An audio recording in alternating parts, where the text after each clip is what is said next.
In this scenario, two cars have collided on a 35-kilometer highway. A 3,000-kilogram SUV rammed into a stationary 2,000-kilogram station wagon. We are finding out whether the SUV broke any speeding laws prior to the collision.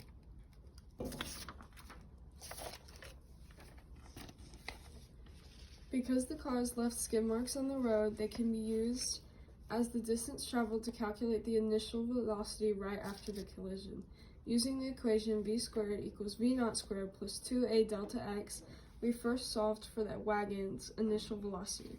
The wagon's skid marks measured as 24 meters and its brake acceleration was -3 meters per second squared.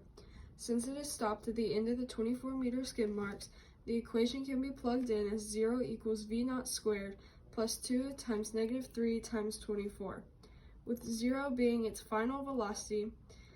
Additionally, the SUV's immediate velocity is solved the same way, with its skid marks being measured at 2 meters, with the brake acceleration of -2 meters per second.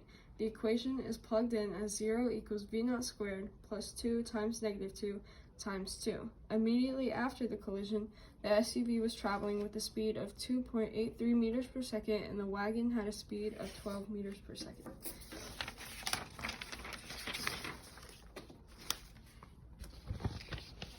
Okay.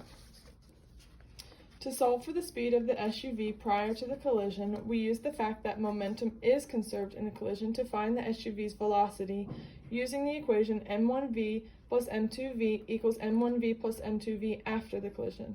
Since we know the velocities of the cars after the collision, 12 meters per second and 2.8 meters per second, and the masses of the cars, 3,000 kilograms and 2,000 kilograms, we have what we need to solve for the SUV's velocity before the collision. After solving, the SUV's velocity was 10.83 meters per second before the collision, and the wagon's velocity was 0 because it was stopped.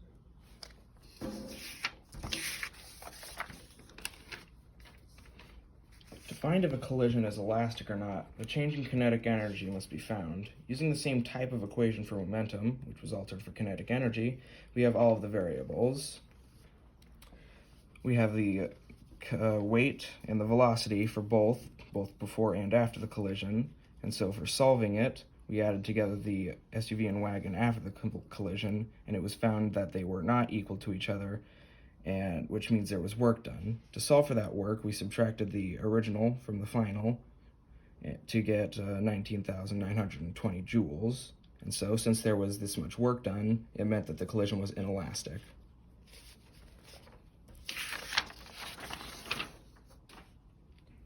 In the system, there was no potential energy for either before or after the collision because there was no distance between the cars and the ground.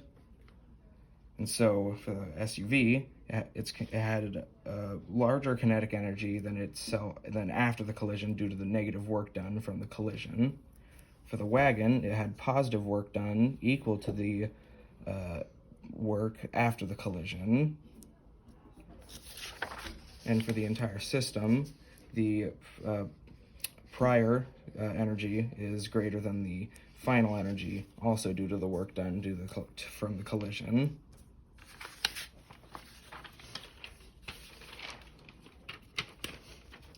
For the force time graphs for the SUV, the momentum changes negatively because of the negative force of the stopped wagon. For the wagon, the momentum changes positively because of the positive force installed by the SUV. When you add those together, you get 0 because the two areas of the graphs are equal but opposite.